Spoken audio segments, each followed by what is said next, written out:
Recognition, power, and influence is your birthright, and this podcast shows you how to get there. Welcome to episode number 209.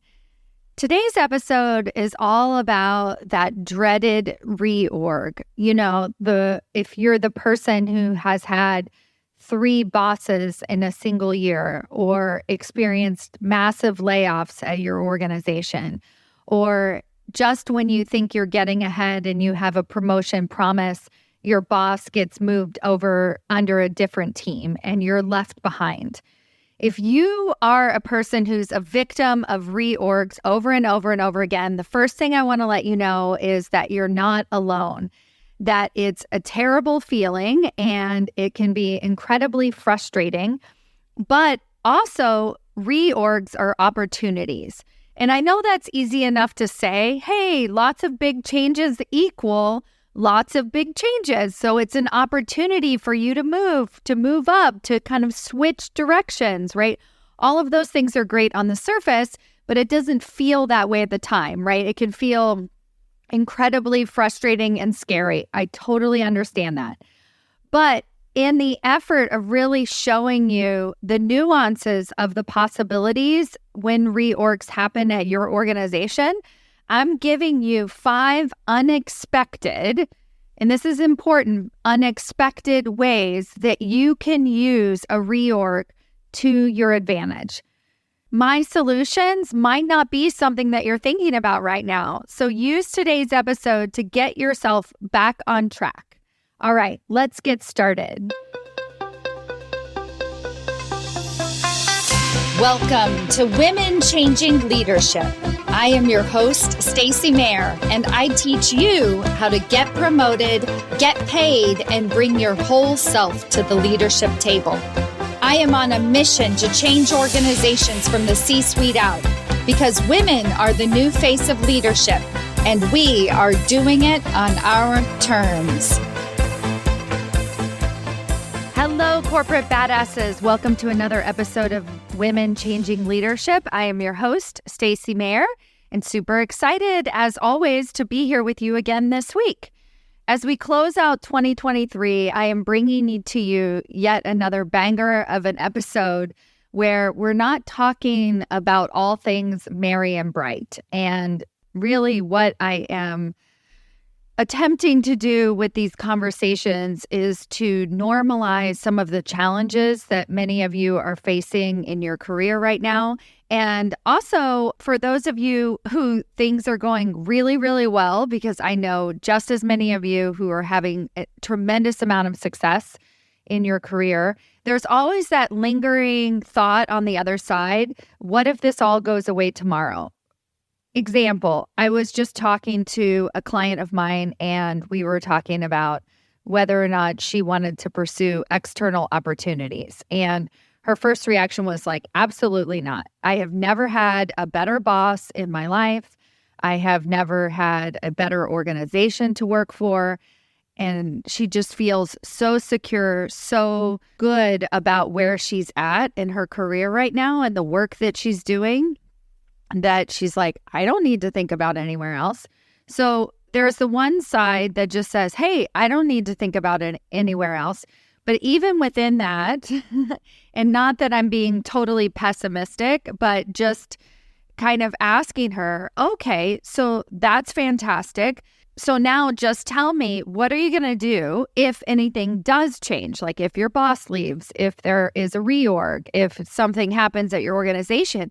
And here's where it gets super fun. She knew exactly the answer to that.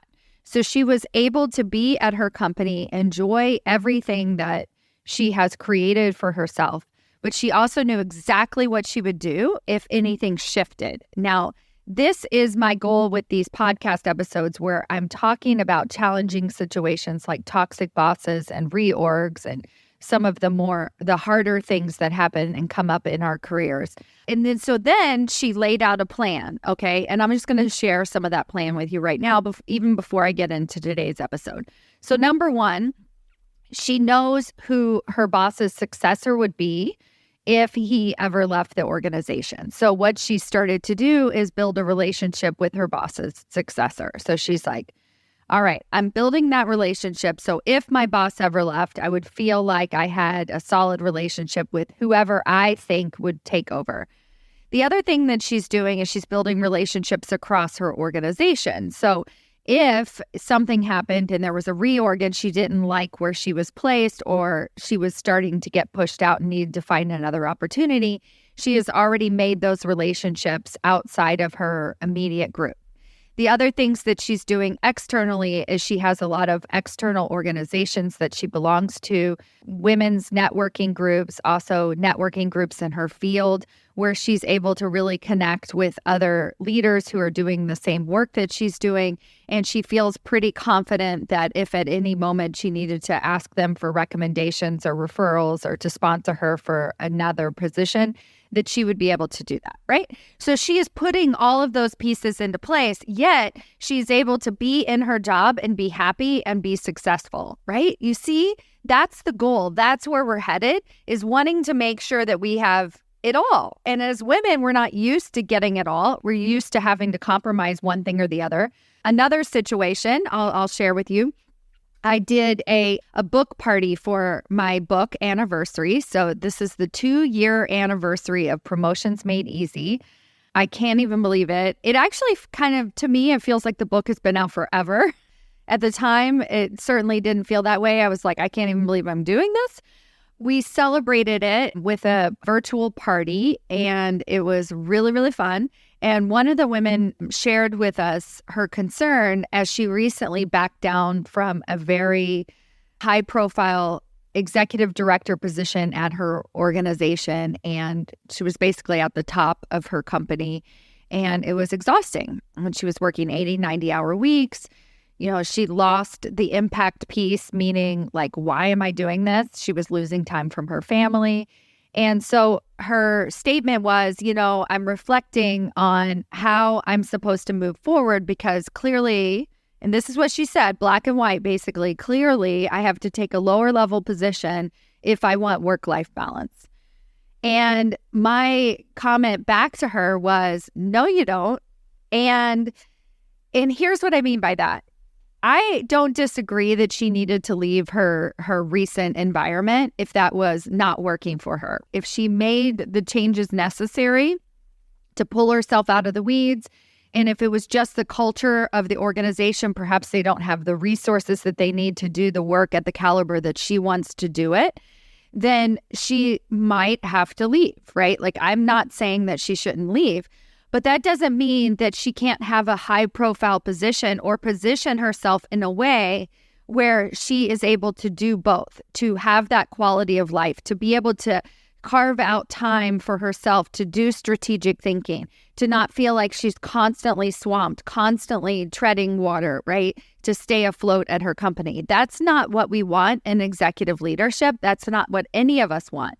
Yet we feel that it's incredibly black and white, that in order to have success, we have to give up something. And that's just the way it is for women. Like, we feel like that's just our lot in life. We can't have our cake and eat it too. Like, that's just totally the way it is. Oh my God, I just had this image of, if we eat the cake, then we gain a bunch of weight. Like, it's just like everything women just are set up to lose. Sorry, that's another podcast episode. So today's podcast episode is all about reorgs. There are so many reorgs happening right now, massive layoffs still happening. I live in Silicon Valley in the tech industry and biotech space. I have so many clients that I work with in healthcare that are just like, oh my gosh, how do I even get to the other side of this? Feeling a little bit defeated, feeling like they don't know what to do next, feeling nervous about their future prospects. One of the fun things when you start coaching with me, I don't actually think this is that much fun for them, but somebody will come to me with a statement like, oh, I just got a new boss. They did another reorg. It looks like my boss is leaving, and now I have a new boss, and I'm just like so frustrated with this. This is the third boss I've had in a year. Like, that's a statement that I've heard a number of times. When somebody tells me that, I'm like, yes. Like, what? What do you mean? This is terrible.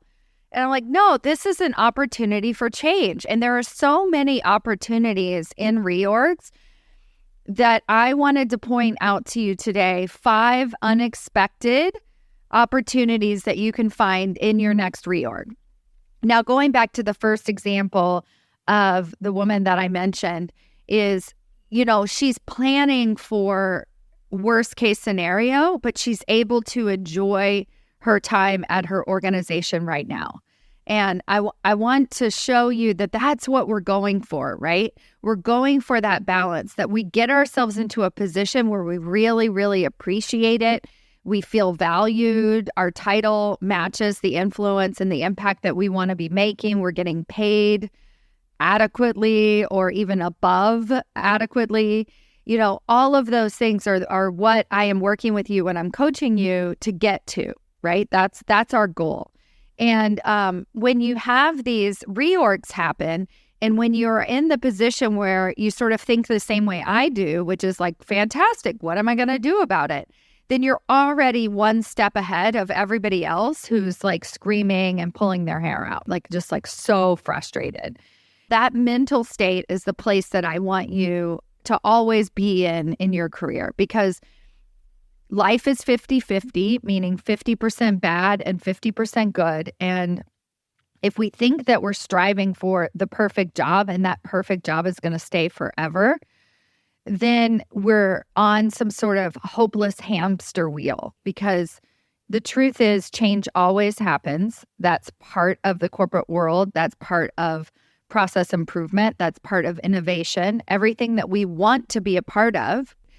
But yet we think that our goal is to have things stay stagnant and safe, right? And so what I want to teach you and remind you that you have the power to do is to embrace change, to know that change is inevitable, and that opportunities come during times of chaos, right? And when things get switched up like this, there are so many different avenues that you can take. Now, I don't want to just be like glasses half full in the sense that, hey, just look on the bright side. I want to show you 5 unexpected things that you can do in the midst of a reorg and really kind of spell them out for you. So not only are you saying glasses half full and let me use this as an opportunity, here are 5 ways that you can actually use this as an opportunity. So I'm going to give you the most obvious one first. Reorgs are opportunities because you can skip levels. So this one I think is a little bit obvious, but we also forget about it. When there's a reorg at your organization, it's an opportunity for you to raise your hand and actually take your boss's job. It's an opportunity for you to build a relationship with your skip level and to say, hey, I'm ready to kind of step up and lead this team now, right?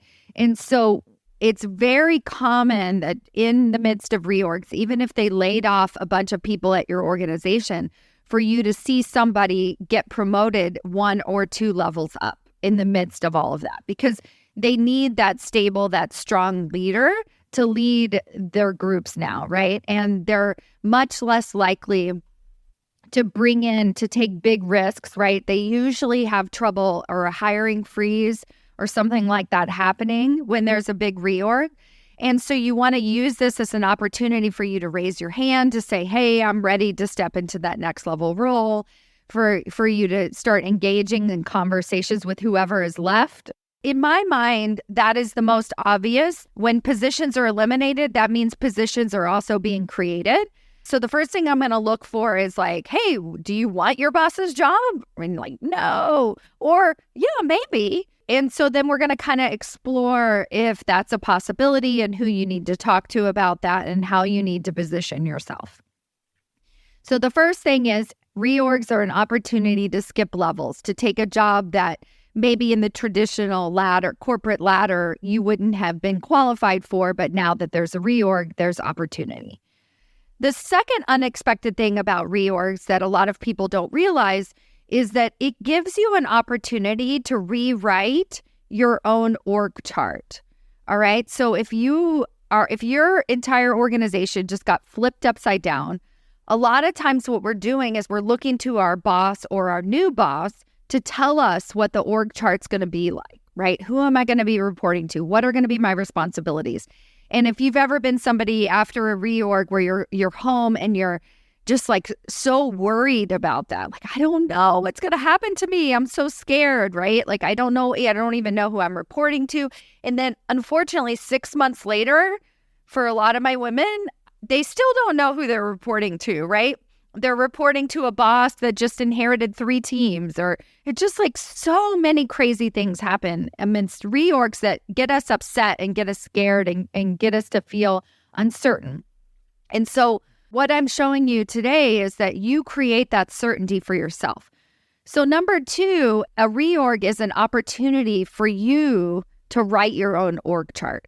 So the first part of this exercise is to literally like map out, if I was in charge, how would I create my team? How would I create my group, right? If I was in charge, and like genuinely ask yourself, where would I put me in this map, in this org chart? Not what do I think my new boss will put me in?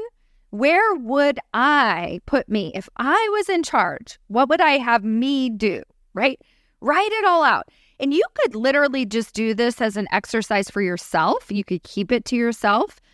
But inevitably, what I would like you to do is to share some tidbits inside this exercise with other people at your organization.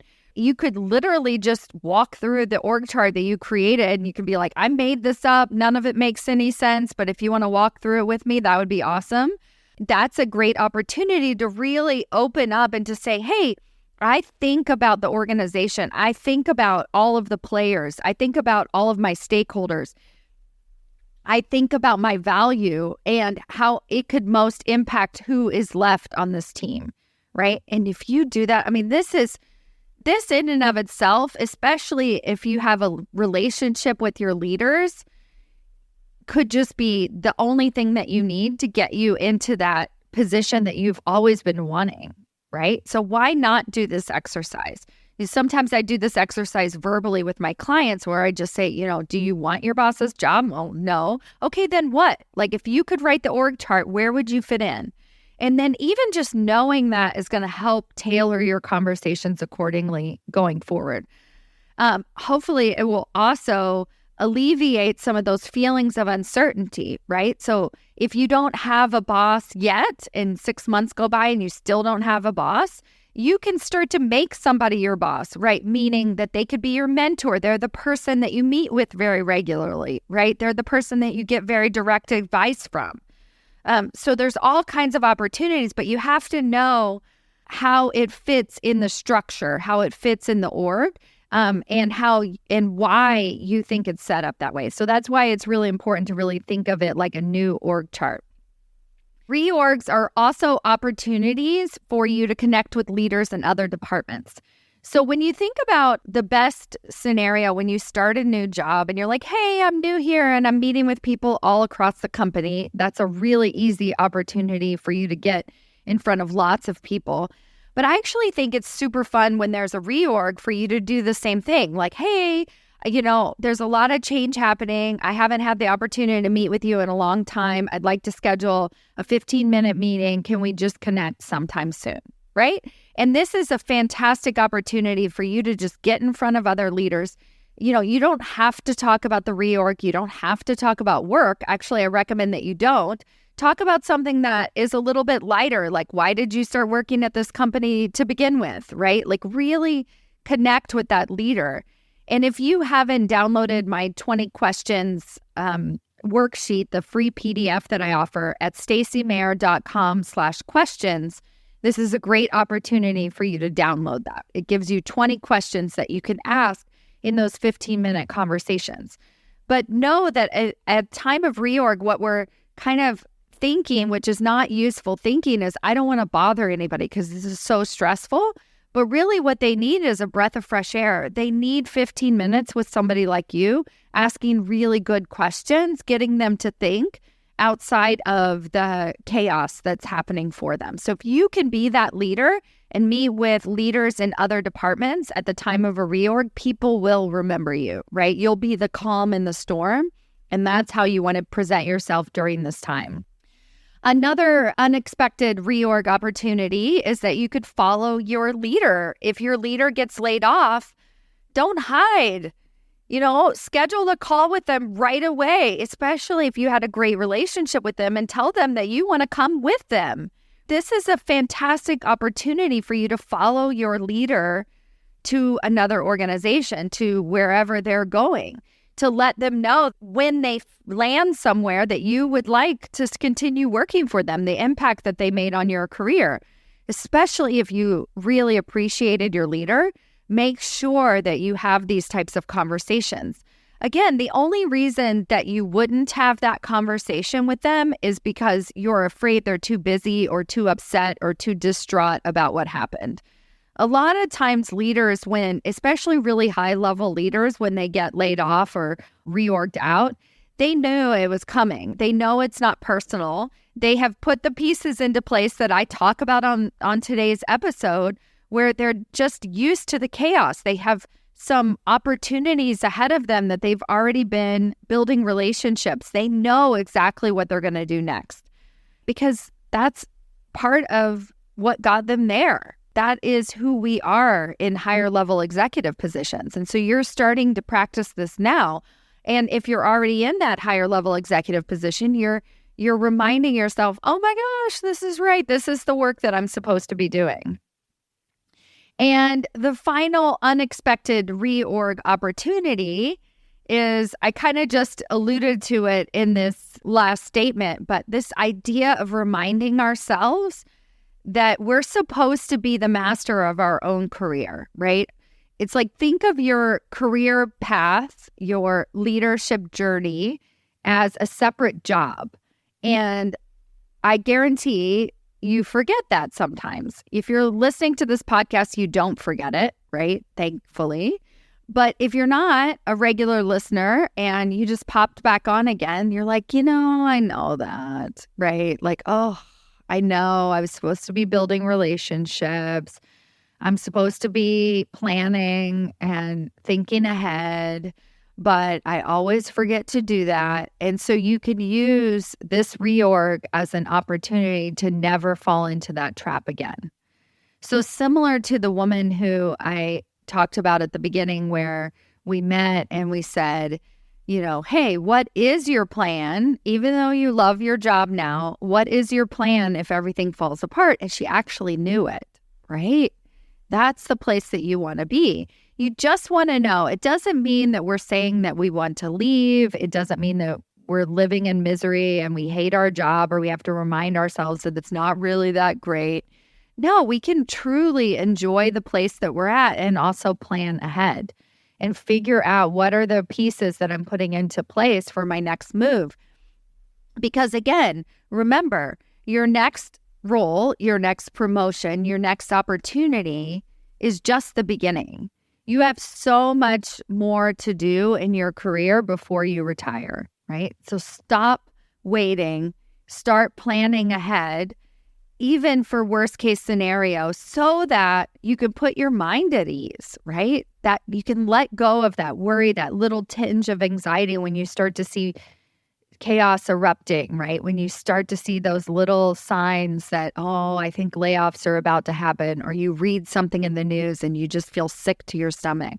We want to alleviate that. We want you to always remember that you have a plan, that you have opportunities ahead of you, and you know exactly what you're going to do if something happens to you.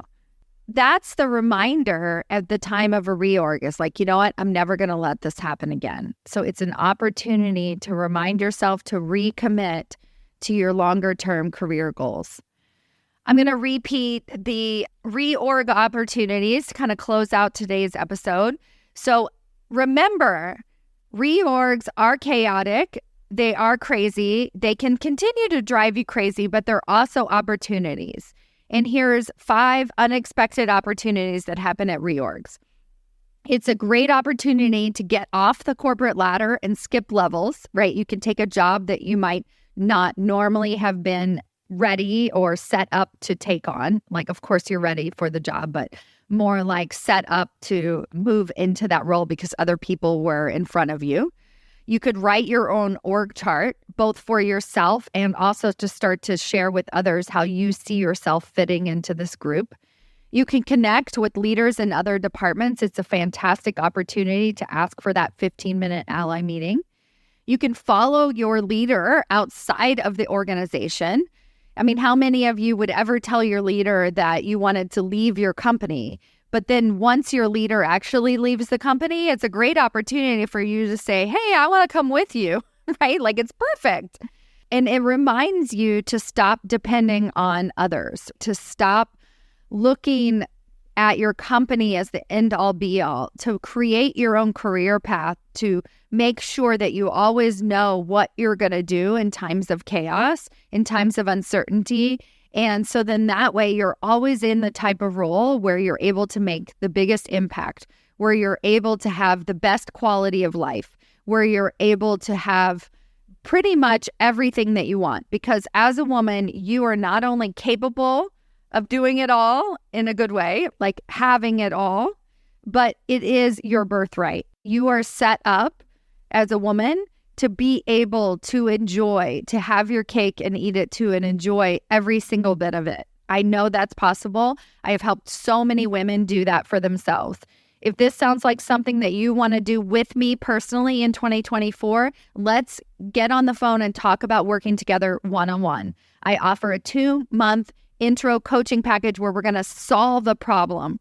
I want to help you figure out how to do any one of these steps, anything that I talk about on my podcast, really ultimately with the goal to get you into a higher level leadership position so you can truly be the change that your organization needs. All right. Thank you so much for listening, and I'll see you next week. Bye.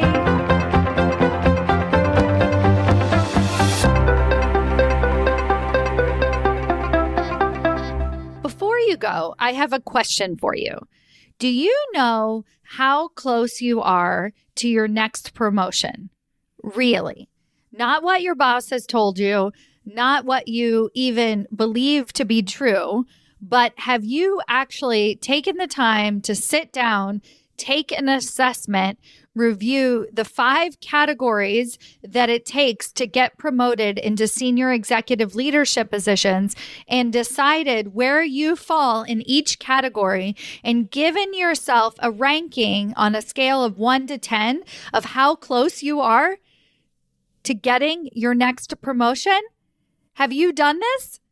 Well, now's your chance. If that feels interesting to you and you're like, hey, I want to know exactly how close I might actually be, or how far away you might be, and what it's going to take to get you even closer, then I invite you to take my promotability quiz. This is a quiz that I put together with practical tips that actually tell you where you're lacking and where you're winning. What are the areas that you actually need to improve, and not necessarily what your boss is telling you all the time, so that you can take concrete steps towards landing that next promotion and changing the face of the leadership table.